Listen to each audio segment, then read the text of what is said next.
Hello, welcome to Chapter 3 Podcast, the show for readers of science fiction, fantasy, and romance. This is Season 1, Episode 27. Today's episode is another installment in my series on where to start with reading different genres, and joining me today to talk about where to start reading horror for sci-fi and fantasy readers is Stephanie from the Books in the Freezer podcast.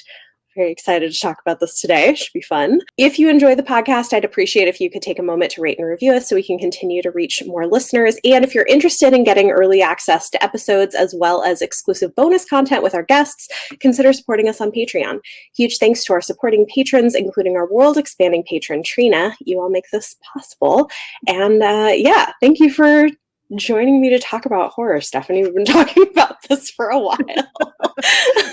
I am excited to be here. I'm glad we're finally doing this. Yeah, no, me too. And I feel like you are definitely the right person to have on for this. So if you want to tell everybody a little bit about what you do with Books in the Freezer podcast and where they can find you. Yeah, so Books in the Freezer is essentially like a book recommendation podcast, and we do me and a guest, I say we do like a different genre or like kind of trope specific episodes, like haunted house stories, and me and a guest will each recommend 3 books in that genre. And then it's called Books in the Freezer. That is a reference to the Friends episode where Joey puts The Shining in the freezer. So that's actually our scary scale when we recommend books. Like room temperature is like the most accessible, not super scary. And then freezer is like, this is the extreme stuff. Like this is the, like, you are a hardened like horror reader. You are seasoned. You can handle like the freezer book. Yes.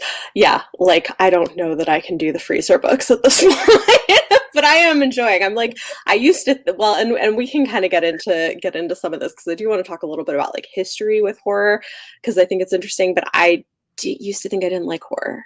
And then I feel like most people feel this way, and I'm glad we're having this conversation because I am a strong believer that there is horror for everyone because there's a little bit of horror in kind of all genres, and you can kind of wade into it from anywhere. And it's been around forever. So even if you're a classics reader, there's a ton of options. Yep. No, it's really true. Yeah. It's been fun the last few years to kind of figure that out a little bit. So I do want to start with that, with like, what is, and we can both share a little bit about this, but what is your background with horror? What got you into the genre? How long have you been into this? And like, maybe also what prompted you to want to start a podcast about it? Well, my history with it, like weirdly, I was a very anxious, like scaredy cat kind of kid. Like I was the youngest out of my cousin group, so they all like messed with me and would like make me watch horror movies that gave me nightmares for weeks. But weirdly, that became something I liked and was always kind of intrigued by. Like I would go to video rental stores with my mom and just look at cover art for movies that I would not be allowed to watch, but just be like so intrigued. Like one day when I am a grown-up, I am going to rent these movies and I'm going to watch them.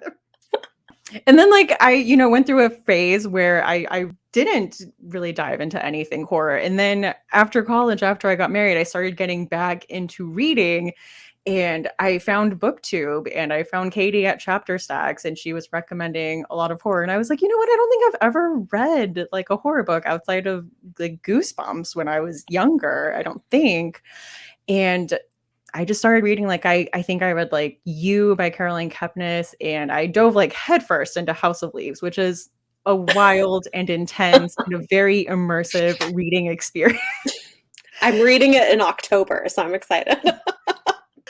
You have to tell me what you think. I will. It is an experience. But after that, I was hooked. I'm like, I didn't know books could make you feel this way. And I have just been chasing that feeling for forever since then. I love it. So I started my BookTube channel, and I did that. I was working overnight and I was listening to a lot of podcasts and a lot of book podcasts. And I was noticing that a lot of the book podcasts didn't tend to talk a lot about horror, or they would kind of say like, I'm not really a horror reader. Like here's Misery by Stephen King. And I was like, it's good, but there's more to it than this. And so it kind of became the like, I'm going to create the thing that I wish existed. So that was the start of Books in the Freezer. I love it. That's awesome. So it's interesting because so I had a kind of a light bulb moment recently where I realized I think I did actually like horror when I was younger. I just didn't realize that's what it was, because I like horror movies would freak me. I mean, I'm still kind of a baby about movies, honestly. Like I'm not, but I find that I can read more than I can watch. Like I do better with that. But it's interesting. I hadn't really thought about it until I saw another YouTuber talking. Like he did this whole video talking about Ted Dekker, who I don't know if you're familiar with. And he was like, yeah, he was like the Christian answer to Stephen King. And I was like, oh yeah, that makes a lot of sense. And so it kind of made me realize I had been reading horror. It was just like Ted Dekker and Frank Peretti when I was a teenager. Did you read House?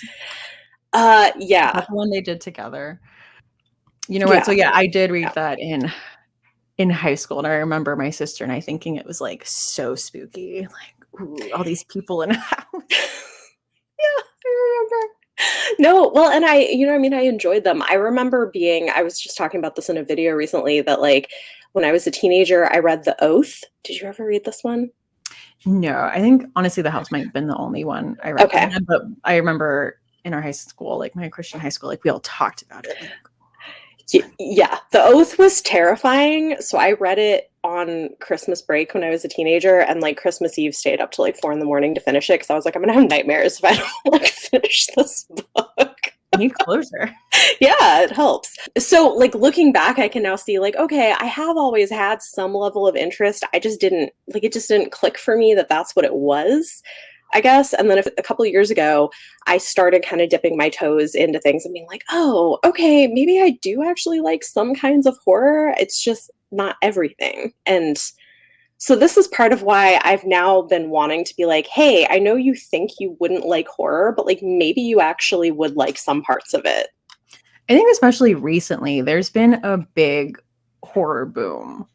And I think like if you are getting into horror, this time is honestly the perfect time to get into it. Like there has been so much stuff being published in the last couple of years by so many diverse voices that I mean, when I started the podcast, there wasn't this much out there as there is now. Yeah, well, I've been seeing a lot coming out, and I think often we're getting these genre blends, which I think is cool because I love a genre blend, and so I like when it mixes in, which we're going to get into with like sci-fi and fantasy and stuff. But there is a lot. So I guess one kind of place to start is, do you have kind of go-to recommendations for people who are like baby horror readers? I tend to pull out My Best Friend's Exorcism by Grady Hendrix, but there are some like legitimately like creepy scenes. Like I think I forget because like I remember I recommended Horror Store to someone and they were like, that was too much. Like, why would you recommend that to me? And I was like, oh, like in my mind, I was thinking that was like easy peasy. Yeah, so yeah. I have to like think and be like it depends. Like what like psychological stuff scare you? Does like gore scare you? And you know, a lot of people have a hard line with like animal death on page. So right. You have to get like a feel for what people want. Yeah, no, that makes sense. Well, it's interesting because I haven't read those, but I did read Southern Book Club's Guide to Slaying Vampires by Grady Hendrix, and I loved it. And I feel like for fantasy readers who've read more sort of paranormal stuff, I mean, it does get pretty dark and intense at times, but like books are like fun, but there's definitely like a handful of like dark scenes, like the rat scene. Like, I mean, you're just oh my gosh. All of his books have like, this is fun. Like, I like this. Oh my God. Oh my God. What? No. Exactly. Yeah. I want to read his newest one. The Final Girls. Yeah. It looks. Are you a fan of like slasher movies? Like you have like a background in that? I don't like, I never really watched them because, and honestly, like I've said that I don't think I would be into them, but I haven't really watched them. So I guess I can't really say. Maybe I should try them at some point because I did just read My Heart is a Chainsaw by Stephen Graham Jones, and I really liked it a lot. And that is kind of literary horror, but based on like the slasher film genre, and I liked it. I thought it was interesting. I just recorded an episode with the Reading Glasses podcast. We were talking about how like those should actually just be sold as like sister books. Like when you buy one, you have to buy both of them. My Heart is a Chainsaw and Final Girl Support Group. Well, they both reference movies so much. So that's why I was asking, is that they're both very heavily like referential. Yeah. Yeah. Like Final Girl Support Group, especially like each Final Girl is like kind of representing like a final girl, and there's a bunch of Easter eggs. So okay. I mean, I think you can still enjoy it without having that, but there's those layers in there. Yeah, no, I get that. It would be an interesting project to try it, because reading it was a lot of things where I was like, I remember all these things coming out when I was like a preteen and teenager and not being allowed to watch them, and just never have. So maybe one day I should try going back and like watch all the things I missed. I went through that phase after I got married. Like, I grew up like very conservative, very religious, and I did have like that period where I'm like, I can do all the things now. Yeah. Well, and I think for me, a lot of that has been like going into the romance genre, but I feel like horror is like another piece of it. So maybe I'll get there. Did you read like contemporaries when you were a teenager? What did I read? I mean, I basically read a lot of like Christian genre fiction and classics is most of what I read. That was really big at my school. I was heavy into Sarah Dessen, like anything she put out. Oh, interesting. With. See, I was not at all familiar with Sarah Dessen when I was, and I feel like that wasn't a thing I probably would have read. In high school, I got into sci-fi, so I started reading like Ender's Game and Isaac Asimov, and like, I did read Dracula in high school. Okay. So there's always, I feel like throughout my life, I say I went through a period I didn't before. There's always been like something, me reading something being like, I don't know what it is, but I really like this. Yes. And in 8th grade, we got assigned And Then There Were None by Agatha Christie. And that was another like, whatever this is, I love it. Yeah. People getting killed off one by one in an island. Amazing. Perfect. Give me more of this. Yes. Yeah, that's a good one. Awesome. Okay. So kind of like moving into the topic, which is like for beginners, for sci-fi fantasy readers who are like wanting to dip their toes into horror, I want to talk about like places to start. I've pulled some books. I know you've got some stuff to talk about. And I will say one thing that I have done with a lot of people is start by recommending YA horror, because I feel like sometimes it can be a little more accessible for people who aren't sure they're comfortable with it. That is a good strategy, honestly. I was looking, I don't think I have a ton of like YA sci-fi, but I have, okay, maybe I can like convince you to read some of the things that I really love, because like I was like, okay, let me look at my Wait, I see some on there that I've read, so maybe okay.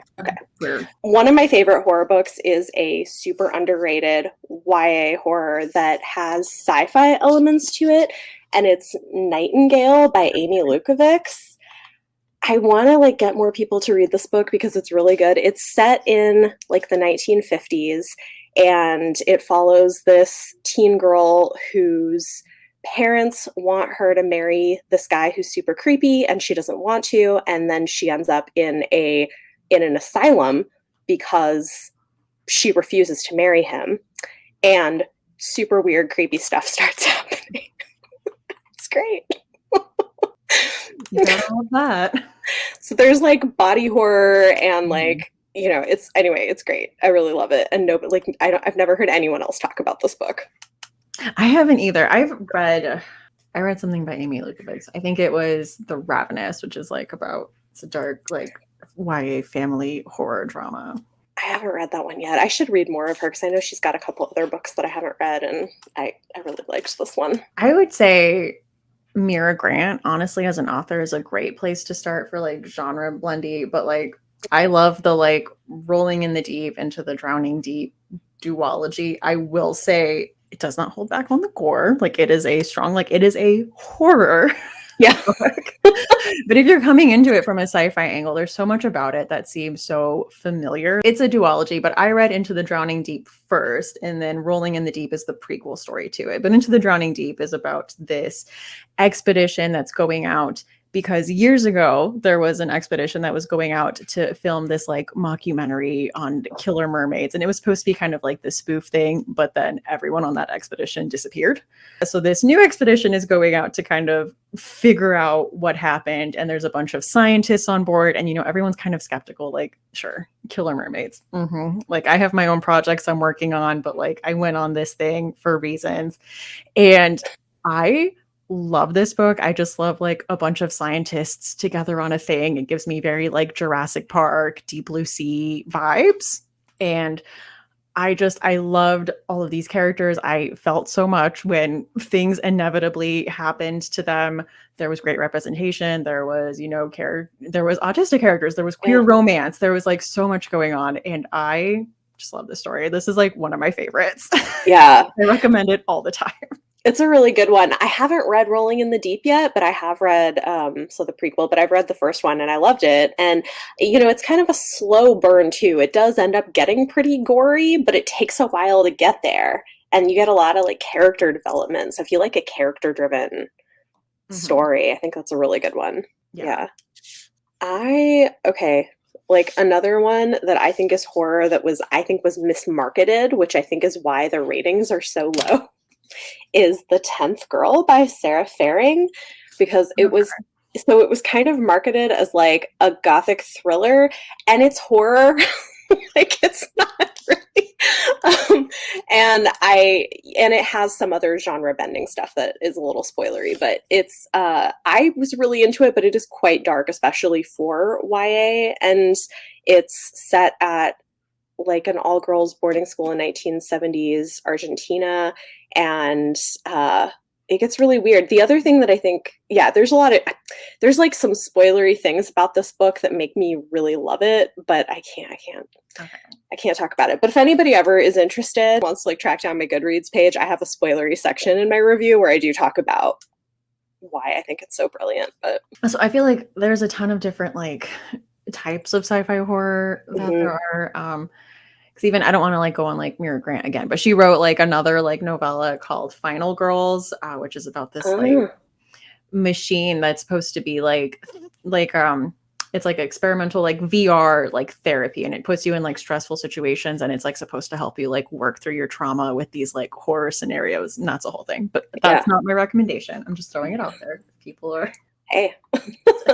But one that I had a ton of fun with, and I think for people that are coming into it as like very seasoned sci-fi readers, talking about like space and like time travel and like alternate realities and stuff, The God World by Tom Sweterlich was a ton of fun. Have you read this one? Was that the one? I read something by him. I can't remember if that was the one I read, but what I read was really wild. Yes, I did read that. Yes, it is interesting. It's intense too. Like I am recommending, like I'm like, these are heavy horror. These are not. It's a lot of horror, but it's like very sci-fi too. So I feel like it's very sci-fi. Yeah. So I feel like it's a good recommendation though for people who are into the sci-fi genre. The like descriptor on here says Inception meets True Detective, but yeah, like there is a ton of body horror in here, but it is like there is like it's like this Navy division that is like into like space and time travel and getting into like all the rules about that and interacting, and it's about this woman who is assigned this case of this Navy SEALs family who was all murdered, and the conspiracy goes deep. It's such a trippy book. It is extremely trippy. Yeah, like reading reviews is interesting because after I read it, like there were some people who really did not like it, and I was like, I understand like why this wouldn't work for everybody, but I thought it was really good. Yeah, well, like when I recommend it on the podcast, I'm like, it is horror, but I'm telling you, it is like sci-fi. Yes, yeah, it's very sci-fi. I feel like I have things like my other sort of sci-fi things are very genre blendy, which I guess makes sense because I do read a lot of fantasy stuff. So one where I feel like it's kind of loosely sci-fi, like apocalyptic-ish, that I really liked was Cabin at the End of the World by Paul Tremblay. I really liked this, and I liked the characters.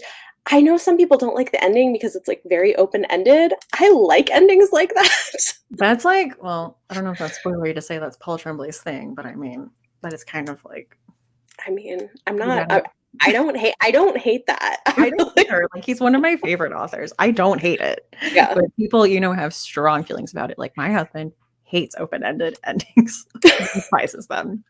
Yeah, I think it's interesting. I like it, but no, this one's interesting because it's like this family, like two dads and their daughter, who go on vacation at this cabin, and then it turns into kind of this home invasion story, sort of. But it's like got some like weird kind of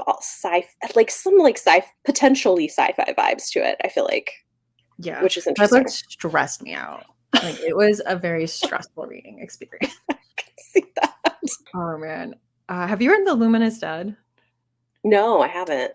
That I think is a really good one. So it's on another planet, and you're following Geyer, who lies about her experience to get this cave diving job. And she's essentially going to be solo. So she has this gear, and she has a woman named M basically like speaking in her ear and telling her like what her objectives are and her directives.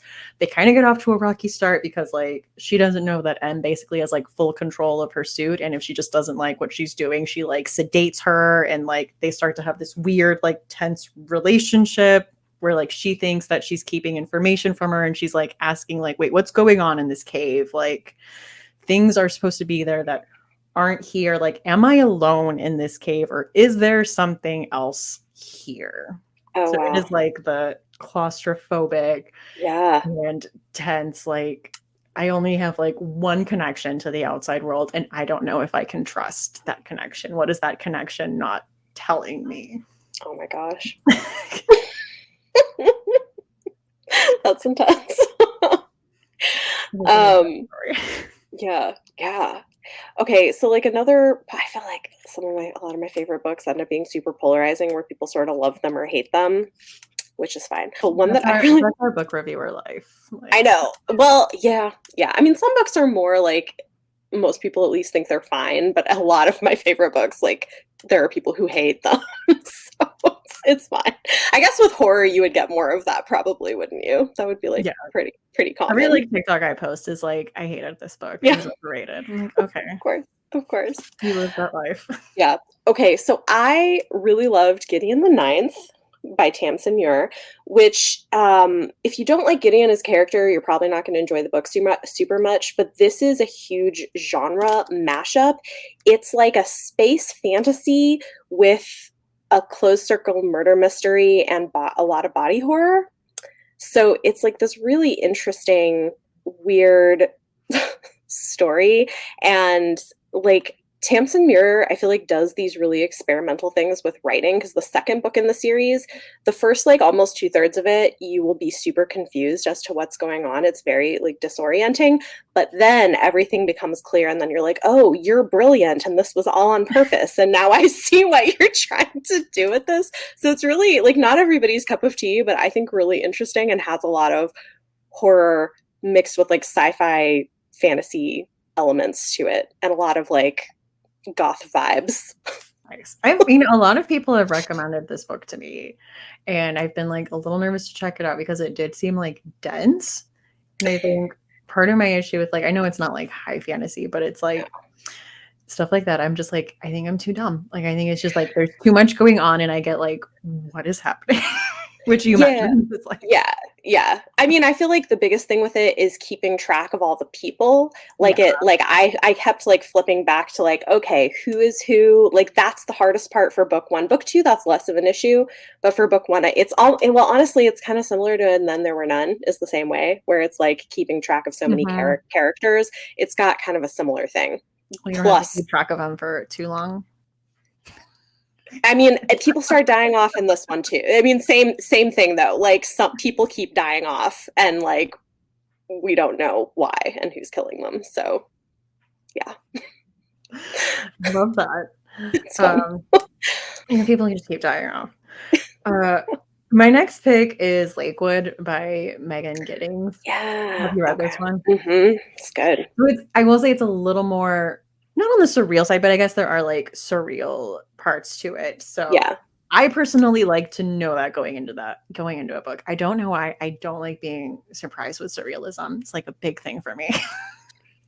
But this is about a woman named Lena who is in a tough financial situation with her family, and so she takes this job essentially participating in medical experiments, and it is because like the money just seems too good to be true. She's in a tough spot, and it just kind of seems like this is it. I can either take this job or I can like take a job where I'm working a ton of hours and making no money.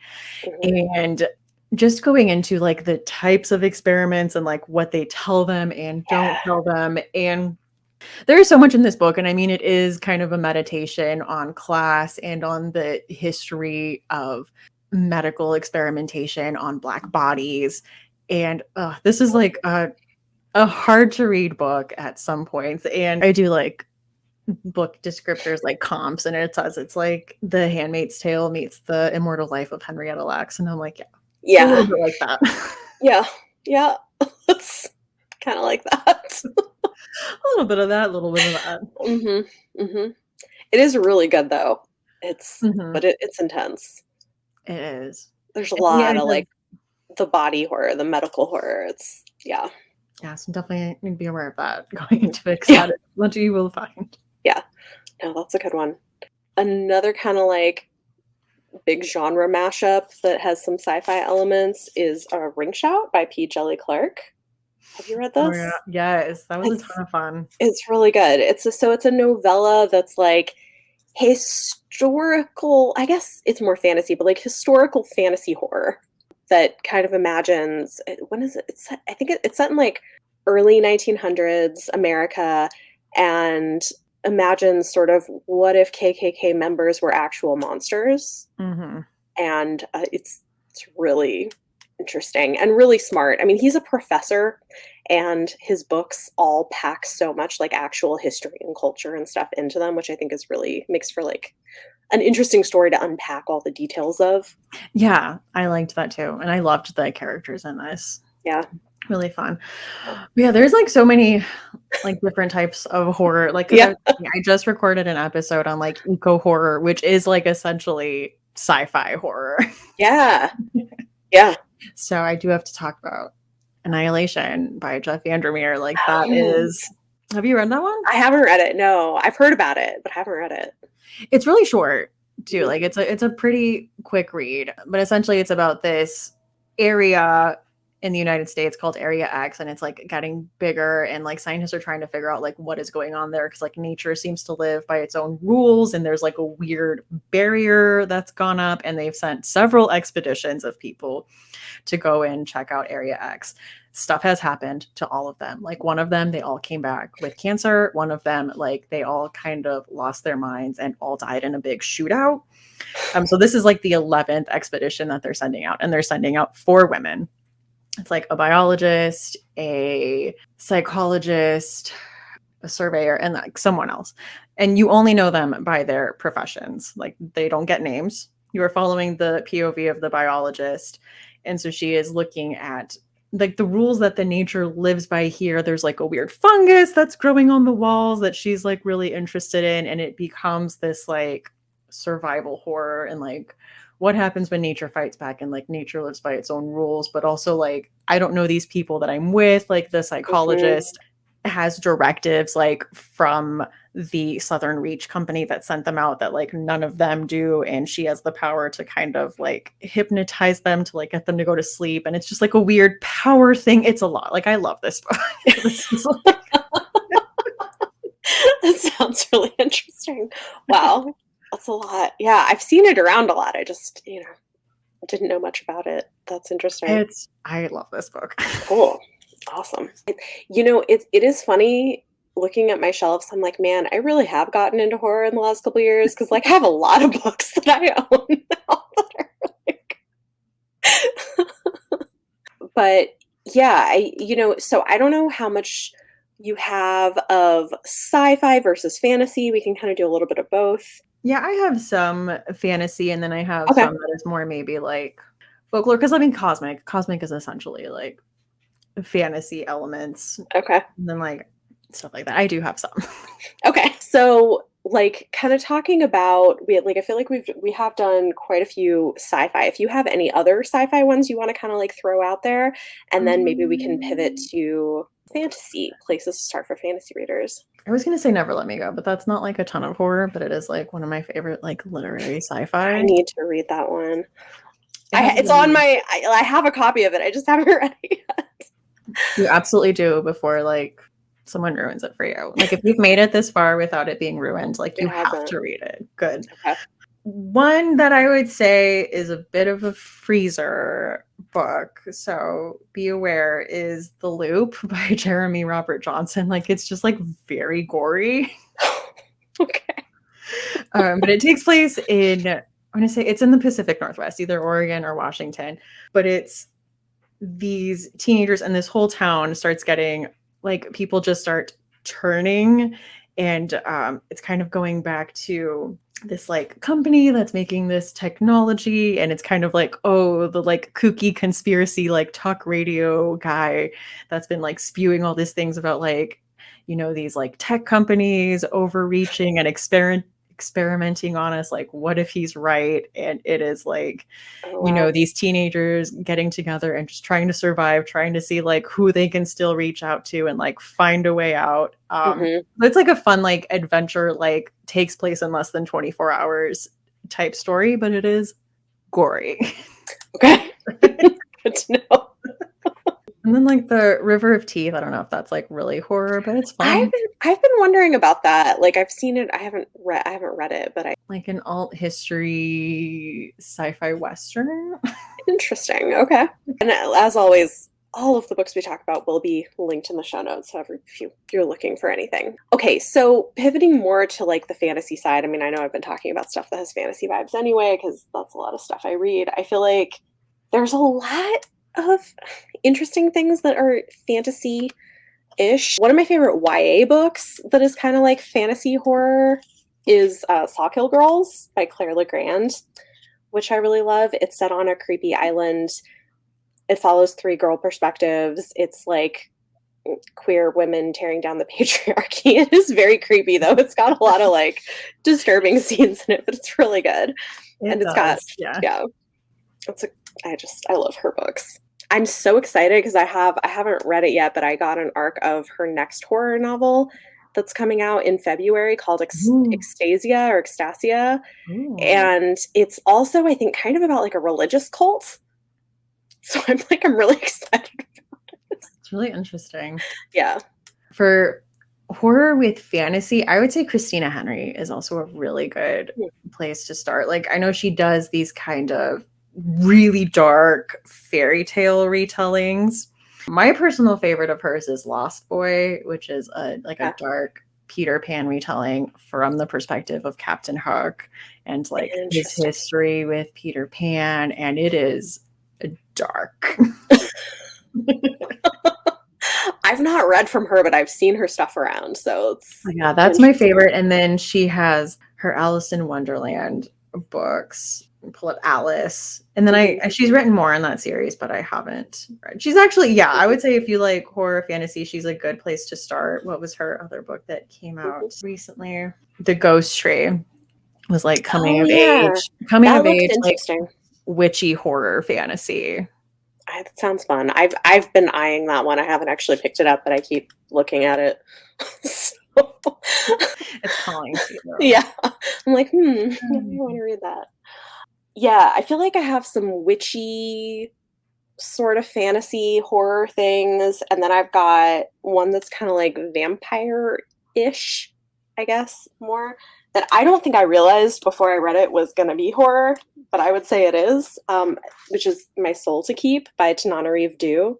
Have you read this book? No, I've read her short story collection, and I've read The Good House, but I have not.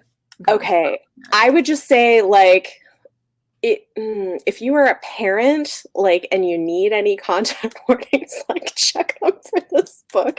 It's got, it's really dark, but like, I mean, it was very, very good, but it has like one of the most intense scenes I've ever read. It's interesting because it's following a couple. They're married, and the guy is actually immortal not exactly a vampire, but vampire-ish. Mhm. And the wife doesn't know that, but like then she starts to realize, and they have a daughter together, and she starts to realize that there's like some weird stuff going on, and it just gets very dark. It's like it's a lot. It's very good, but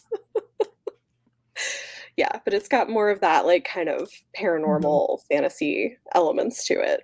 I really enjoyed like everything I've read by her. Mhm. I know that's like a whole series, right? Like that's like book 1 and like It's book 1. I know there's more. Well, I think what's so interesting about it is that the husband is he's not exactly a villain. Like yeah. he's which I think is really interesting, and it's disconcerting because he's done really awful things, but he's also like you can also kind of see where he's coming from Mhm. sometimes.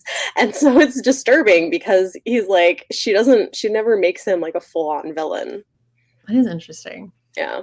I would say another author to check out if you like the horror fantasy blend is Chuck Wendig.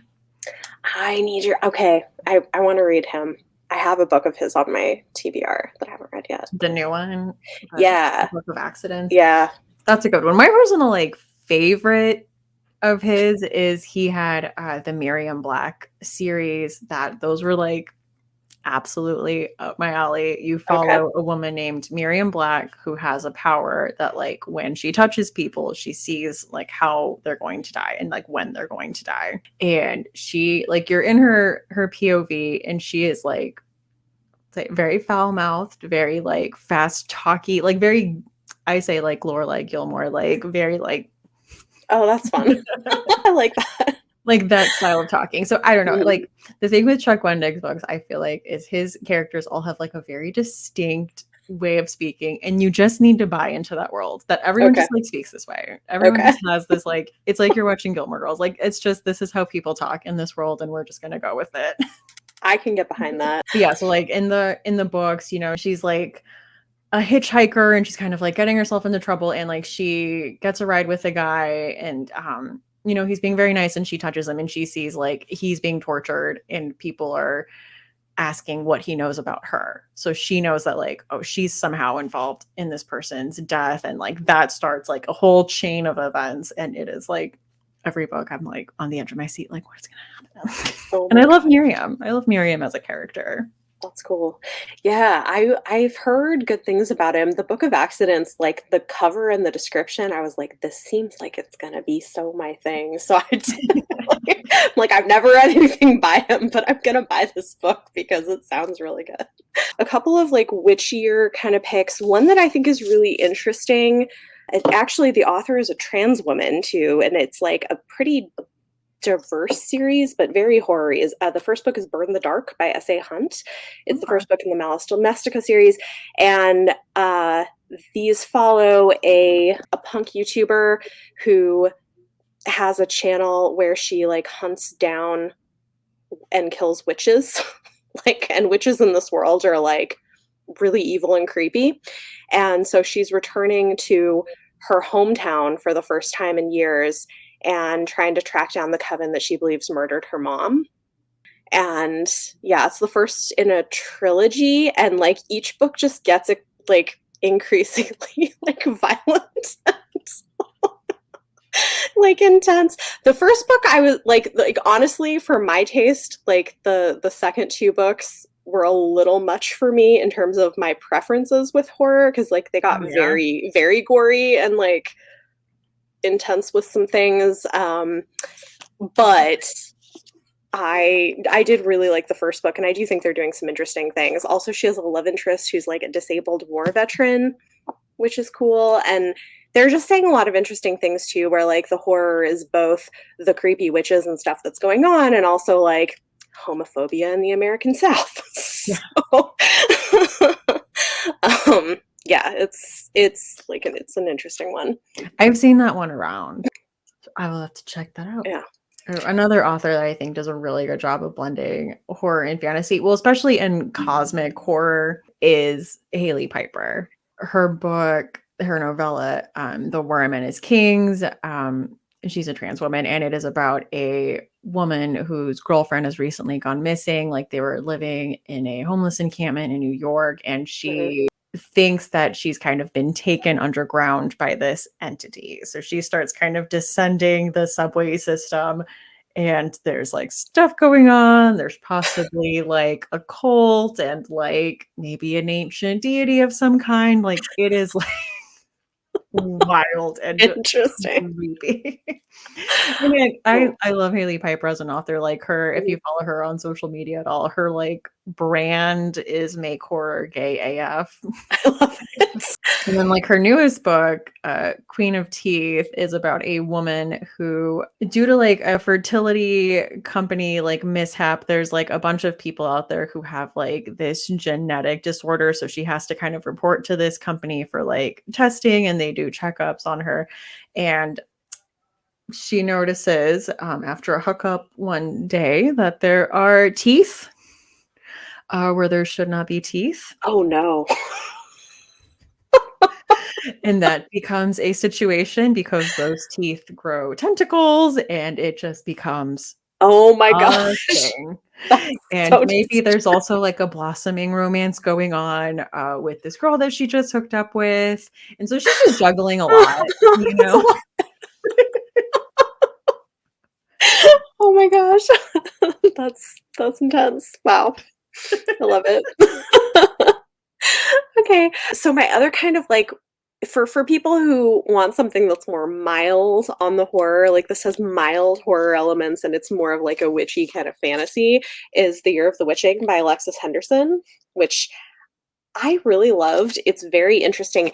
It's set in a different world, so it has kind of this fantasy element, but it follows a young woman who's been raised in this village that's kind of cut off from the rest of their world, and it's kind of a religious cult. They have like a particular leader, and it's very patriarchal and kind of oppressive and stuff, and there's like creepy woods and legends of witches in the woods and stuff, and like you're not supposed to have magic, but she was born where her mom got involved with the magic stuff and weird stuff starts happening. So I really liked it a lot. I think to me what was really interesting about it is that even though there is like creepy horror stuff going on, probably the most disturbing horrific element of it is like abuse of power.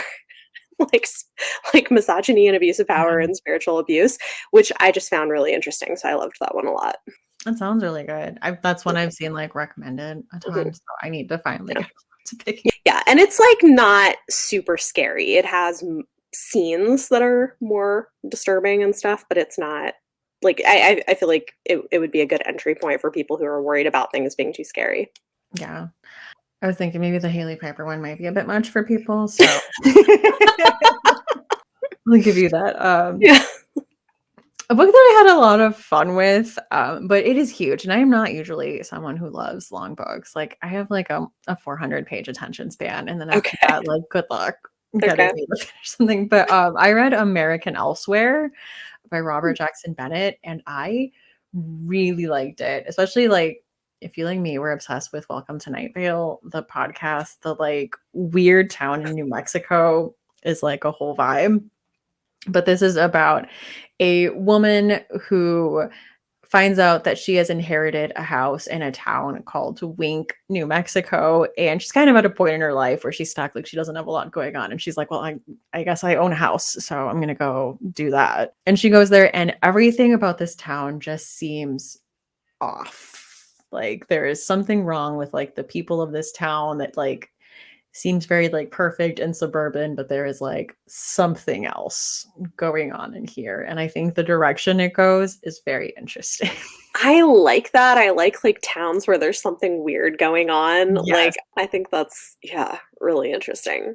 That's one of my favorite tropes is small town with a secret. That's a good one. Yeah. One that I think also has, I mean, I don't, fantasy-ish vibes, kind of, I guess. I don't know. It's all like adjacent, I suppose. But I really loved Mexican Gothic Yeah. by Sylvia Moreno Garcia, which I think this also goes with the theme of often a lot of the horror I love is something that's trying to say something.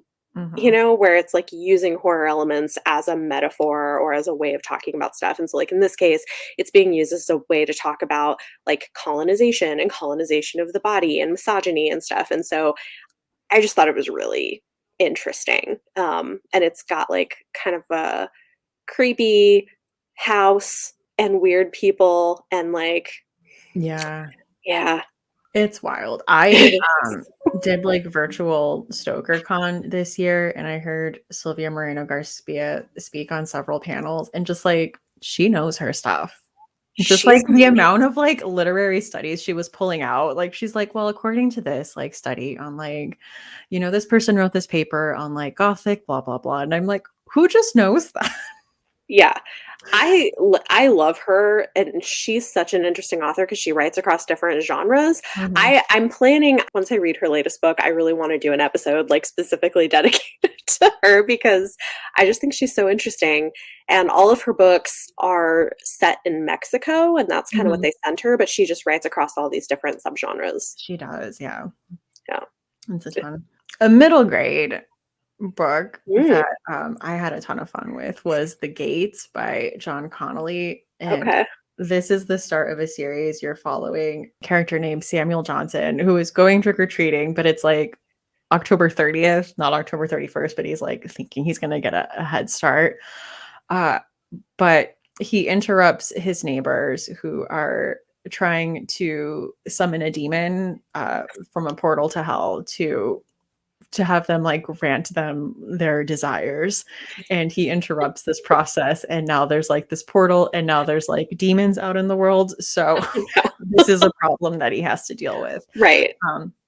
It's middle grade, so it's obviously not over the top and wild, and it is very much like a horror comedy. Like it's very like tongue-in-cheek. Like the demons he interacts with are like funny, and like some of them are nice, and some of them are like on his side and like helping him fix all of these things, and it is like cute. That sounds fun. Love it. Okay, so like looking at time, maybe we could do a couple more, and then I think maybe the one I'll end with is a short story collection that I think, because I think that can be kind of a good entry point.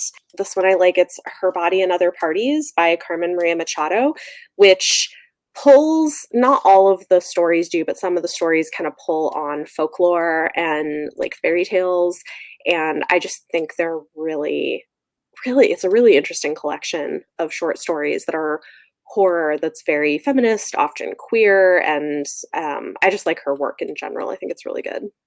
I lived in the dream house, but I still have not gotten around to reading In Her Body and Other Parties, despite every single person that has ever read it has loved it and has told me that I would also love it. You probably would. It's great. I mean, In the Dream House is amazing. Yes.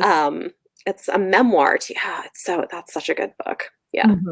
I am gonna talk about another middle grade a fantasy book from an author who is known for blending a lot of horror and fantasy, but I will say most of his stuff is pretty freezer worthy. So this, I think if you want to try this author out, it's probably a good place to start. It is Clive Barker. But he wrote a middle grade novel called The Thief of Always. And this is very like fairy tale-y almost, but it's about a boy who is like bored in his room one day, and then this like being shows up and is like, do you want to go to like Mr. Hood's holiday house and we can go and have so much fun? So he like goes with this being to this house where like every day is a holiday, or like you experience all the holidays in one day, and there's like other kids there and they are like having so much fun, but of course like there is a dark side to all of this, and there is other stuff that is going on that these children are not thinking about as they are just in this house, like, you know, starting the day with like Christmas and like trick-or-treating in the afternoon. Like there's some dark stuff going on, but it is a middle grade novel, like I said, so it's not, like too dark. Right.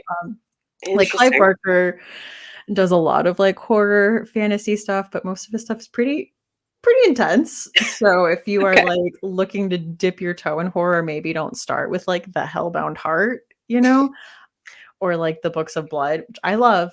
I'm saying like they're a lot. So if you are someone who is sensitive to like a lot of body horror, which is Clive Barker's thing, Good to know. Good to know. I love it. And, there's more than that, but if you guys want even more recommendations, go check out the Books in the Freezer podcast. And, maybe you'll find a whole new genre you're into. We're going to move to On My Radar, where I'll share recent and upcoming book releases in sci-fi, fantasy, and romance I'm excited about. And Stephanie will have the opportunity to share upcoming or recent release as well. The books for today's episode will be released between September 28th and October 11th, with the exception of guest recommendations, which might include any recent or upcoming release. So I've got a few that are coming out that I'm excited about. September 28th, we've got 3 books. First up is Beasts of Prey by Ayanna Gray. This is a debut YA fantasy where fate binds 2 Black teenagers together as they strike a dangerous alliance to hunt down the ancient creature menacing their home and discover much more than they bargained for. I'm excited about this one, hoping to read it pretty soon, and that's coming out end of September. Then a romance that I think looks pretty fun is The Matzah Ball by Jean Meltzer. It follows a woman who's a nice Jewish girl with a shameful secret. She loves Christmas, and for a decade, she's hidden her career as a Christmas romance novelist from her family. So she's become a bestseller. But when her diversity-conscious publisher insists she write a Hanukkah romance, her well of inspiration suddenly runs dry. Hanukkah's not magical, it's not merry, it's not Christmas. Desperate not to lose her contract, Rachel's determined to find her muse at the Matzah Ball, a Jewish music celebration on the last night of Hanukkah, even if it means working with her summer camp archenemy, Jacob Greenberg. I love that. Yeah. So this just sounds like a lot of fun. I love the premise. And then also coming out September 28th is Light from Uncommon Stars by Rika Aoki. This is being pitched as Good Omens meets The Long Way to a Smaller Planet in a defiantly joyful adventure set in California's San Gabriel Valley with cursed violins, Faustian bargains, and queer alien courtship over fresh-made donuts. So I just think that sounds adorable. Then October 5th is a novella that I read and really loved, A Spindle Splintered by Alex E. Harrow. This is a subversive feminist retelling of Sleeping Beauty that puts a really interesting spin on a classic. Highly recommend that one. And then lastly, we've got When Night Breaks by Janella Angelis. This is the sequel to Where Dreams Descend. It's a second book in a duology. It's YA fantasy that's kind of Phantom of the Opera meets Moulin Rouge. So if you like angsty romance, dark fantasy, and lots of vibes, this is a great series to check out. So those are some upcoming things I'm excited about. And then Stephanie, I don't know if you have anything I do. So September 14th, Slewfoot by Brahm is coming out, and this is set in colonial New England where this woman is accused of witchcraft and she befriends this ancient magical being. And I don't know, I watched all the Fear Street movies on Netflix and I just had a lot of feelings about Fear Street 1666, and that's coming out. And then to pair along with it, we have a new Christina Henry book, and it's Horseman, A Tale of Sleepy Hollow. Ooh. So I just want to live in this colonial New England horror era. I'm feeling this moment right now. Yes, that seems September 20th. And then an anthology that's coming out that I am so excited for is When Things Get Dark, stories inspired by Shirley Jackson, who, all horror readers, she is our patron saint. Mm-hmm. So reading an anthology of books inspired by her is amazing. And of course, it's going to have stories from Paul Tremblay, Josh Mellerman, Stephen Graham Jones, and it's edited by Ellen Datlow, which, again, to people that read horror, is she is one of the big anthology editors. That is I'm so excited for it. That's amazing. Oh, those sound great. So yeah, those will all be linked if you guys want to check them out. Lots of fun stuff happening. This has been Chapter 3 Podcast, and I'm your host, Bethany. You can follow us on Twitter, Instagram, TikTok at Chapter 3 Podcast, and you can also find us on YouTube if you want to watch the video version of the episodes. And I'm also on YouTube at Beautifully Bookish Bethany, talking about even more books. The next episode will be available in 2 weeks, and this episode's bonus content will be available to patrons in the next few days. Thanks for listening. Bye.